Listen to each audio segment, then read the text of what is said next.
Hey you guys, welcome tonight to Cell Group. I'm excited to be with you guys today. And for the next couple weeks, we're gonna just be gathering together. You'll be at your home with your cell group with your friends. I'm gonna be here just teaching and sharing. Then you guys are gonna take some time and discuss together just like what God is doing in and through us and in our community. So I'm so glad that you can join us.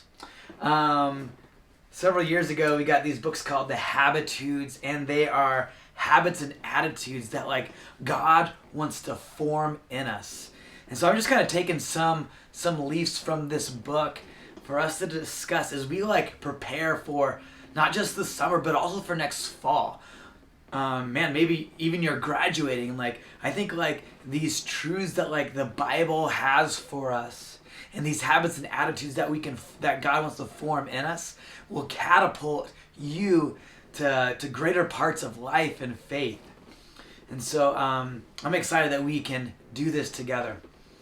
So have you guys ever been to a fountain park, right?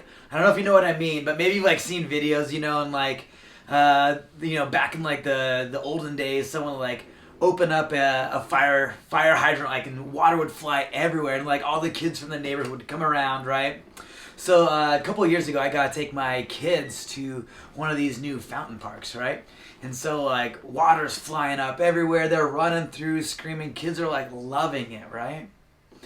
Just the same as any fountain going to the middle of the city, right? And it's gushing with life, and a lot of times you might find people playing in it and living life together in it. But the one thing that you don't go to those fountains for is to see the drain, right? And sometimes in our lives, we come across people that are fountains to us, that are life-giving. And other times that we just come to people who are drains, that are just kind of draining, right? And in reverse of that, sometimes we can be a fountain or we can be a drain. So we're studying John 10 today, John 10, 1 through 18. And this is just a great discourse with Jesus, right? And in this section, we find that Jesus is the source of every fountain. And so I'm just going to kind of read a little portion of this for us today. And I know you've already read it, but I love this. And it says, starting in verse 7, it says, "Therefore, Jesus said again, very truly I tell you, I am the gate for the sheep. All who have come before me are thieves and robbers, but the sheep have not listened to them." It's interesting. So Jesus saying there's drains in our life. There's people that are wanting to suck life from us. But my true sheep aren't going to listen to those, right?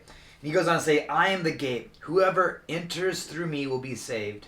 They will come in and go out and find pasture. The thief comes only to steal, kill, and destroy." Again, we see a drain, a thief, a wolf, right? These are drains in our lives, okay? Then he goes on to say, and Jesus says, I have come that they may have life and have it to the full. Jesus saying, I am the source of life. I am the fountain that you're looking for. I am not a drain, but I am life for you. And I love this. I love how he says, I have come that they may have life and have it full. He's saying that I am the source of life. I am the fountain, right? And he goes on, right? Or actually, if we take a few steps back in this, I want us to take a look at this phrase that I think we kind of gloss over when we see it in English. And he says, in verse 9, he says, "I am the gate. Whoever enters through me will be saved." And here you go. This is what I want you to zero in on right now. He says, "They will come in and go out and find pasture."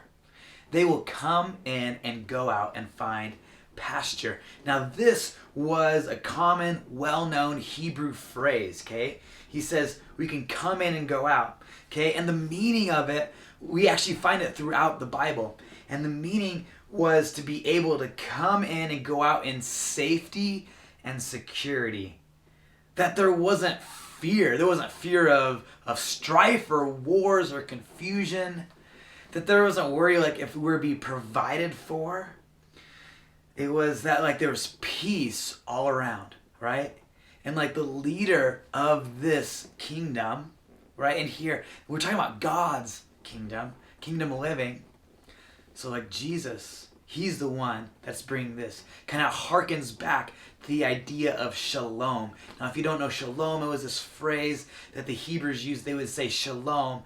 It was like, may God's peace be with you. May it surround you.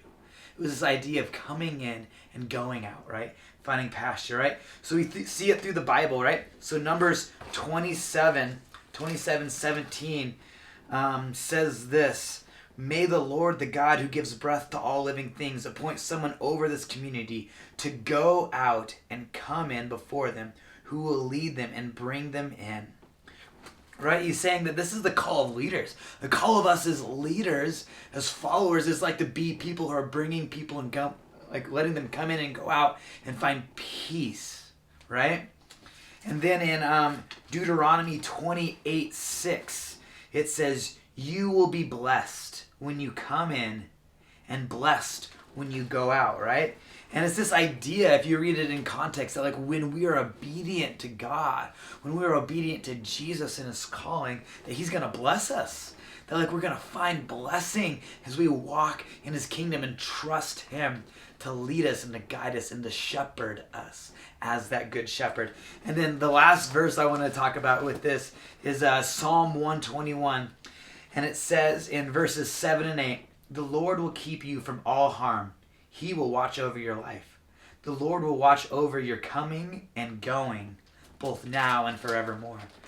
So like, God's saying here that like, I'm not going to leave you. I'm not going to forsake you. I will be with you as you come in and go out. I'm going to be your peace, right? And I love how this phrase is sandwiched. This phrase that I have come that they may have life and have it to the full. This idea of a fountain, right? It's sandwiched between the gate and the good shepherd, which we know from reading that Jesus is both actually. So like when we come in to find like peace, we're coming through Jesus. So we're entering through him. And then Jesus also like leads us to richer life in that place. And we can rest in safety and security in him, even if the world around us is in chaos. Jesus wants to bring that. And so in this book here, it talks about there's several fountain and drain leaders in the Bible, right? So like Jesus is this fountain, right? But people aren't us drain our life. And there's some cool examples in the Bible, right? Of fountain and drain people. And one is Saul. We read about Saul last semester. Saul was an intimidating and insecure. He always compared his status to the status of David. Do you ever compare yourself? Are you being drained on? Or are you draining? Or David, on the other hand, is a fountain person, right? He was full of faith. He encourages men, inspiring in conflict, and secure in his identity. We see Martha, Mary and Martha, who sat at Jesus' feet. Martha was like running around doing all this work, preparing for Jesus, and Mary just like sat and like was in Jesus' presence, right? And it says here that Mary had a busy, and distracted. She kept score on her sister and complained. Do you keep score on people? Do you complain? On the other side of that, Mary soaked in Jesus' words, undistracted. Later, she served extravagantly and sacrificially, right? So they both served, but they did it from a place either of, soaking in Jesus' presence, or of hecticness, busyness, and being just distracted by the worries of life around, right? And then lastly, there's the Pharisees. We see these guys that kept that they were always keeping the rules, just very judgmental, right? They were critical, they were negative and pessimistic with people that like weren't like them, or even just sinners, right? Like you and me. And then you see Jesus, this fountain leader full of faith and healing. He added value to others, and he saw the best in others and gave others hope. So, who are you? Are you someone that is a fountain or a drain? Are you that drain? Someone that's like kind of taking from life, from others? Or are you a fountain person, giving life to others? We want to follow Jesus and be someone that is a fountain. So we have our family code, our Chi Alpha family code. We refer to it sometimes, and there's two things I want to bring up in the family code that I think that can help us be people that not only receive God's life, right, but also give it as a fountain to others. Okay, and is this that we stoop low so someone else can rise. I'm going to stoop low. It doesn't matter who I am. I'm going to stoop low so you can rise, so you can like have life in you as well. And the second one is similar to it. So I'm going to fight for, not against. I'm going to fight for your goodness, for your life, not against you.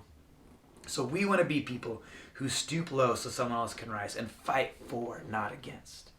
So this week, as you discuss, man, are you letting God's fountain in his life fill you up so you can in turn be a fountain?